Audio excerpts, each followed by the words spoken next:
আসসালামু আলাইকুম রহমতুল্লাহ বরকাত। বিসমিল্লাহির রহমানির রহিম। শুরু করছি আল্লাহর নামে, যিনি পরম করুণাময় অতি দয়ালু।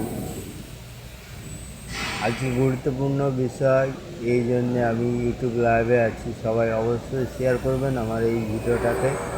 কিছু গুরুত্বপূর্ণ বিষয় আপনাদের জানাবো বাংলাদেশি ভাই বোনেদের জন্য।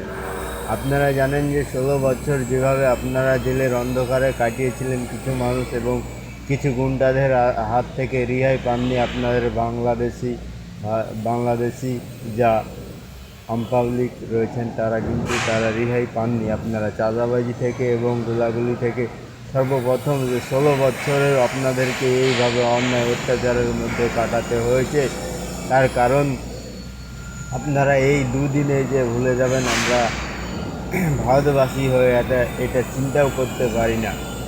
আজকে আপনাদের মুখের দিকে তাকিয়ে আমরা বসে আছি যে বাংলাদেশ মনে হয় একটি ঠিকানাতে লাগলো, সেই ঠিকানাটা মনে হয় আমাদের হাতছাড়া হয়ে যাচ্ছে।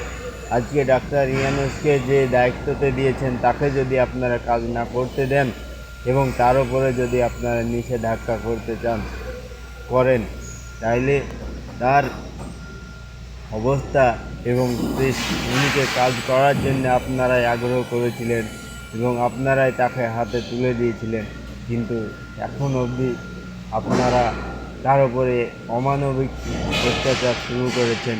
এটি কিছু নয়, বাংলাদেশের ওপর একটি বড় যে তুফান ঝড় আসছে, এটা বলে আমরা মনে করি। আবার শুরু হয়ে যাবে চাঁদাবাজি, গুন্ডাবাজি, আবার শুরু হয়ে যাবে। শেখ হাসিনা মুখের হাসি আমরা দেখেছি, আমরা শেখ হাসিনাকে ঘৃণা করি। শেখ হাসিনার মুখে যে কুত্তার যে মুখটাও গ্রহণযোগ্য নয় শেখ হাসিনার মুখে।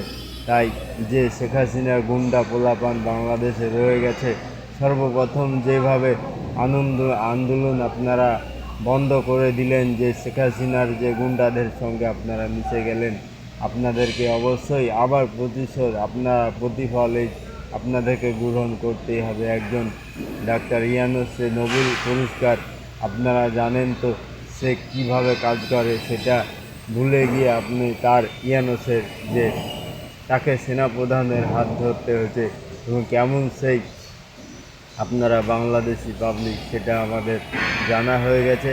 আপনারা চোর কোনো দিন ভালো হয় না। বাংলাদেশি একজন যে ভালো মানুষের জায়গা হয় না, সেটা আবারও বুঝিয়ে দিলে আবার চোরকে ডাকার জন্যে আপনারা উৎসাহিত হয়ে গেছেন।